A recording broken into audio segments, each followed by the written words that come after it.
தினகரன் பேப்பர்லேயே பண்றாங்க. அவங்க அந்த நிறுவனம் வந்து முரசொலி ஆபீஸ்ல இருந்தப்போ தயாநிதி மாறன் சார் நான் சைக்கிள்ல வந்து இறங்குவேன்.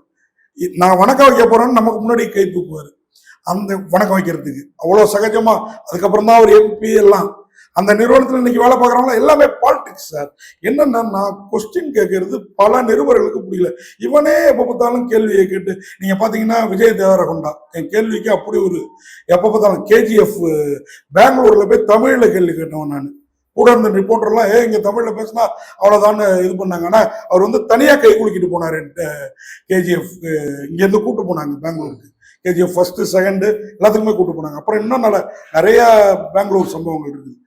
இப்படி கேள்வி ஏன் அவ்வளோ ஏன் நம்ம விஜய் படத்துல காமெடி வேணுமா காமெடி இருக்கு அந்த கேள்விக்கு காரணமும் நான் தான். ஓகேங்களா? அந்த ஒரு சொல்லுவார்ல அந்த ப்ரொடியூசர். இப்படி எல்லா விதமான கேள்விகளும் இவங்க எல்லாருக்கும் மற்றவங்களுக்கு எல்லாம் என்ன கேட்பாங்கன்னா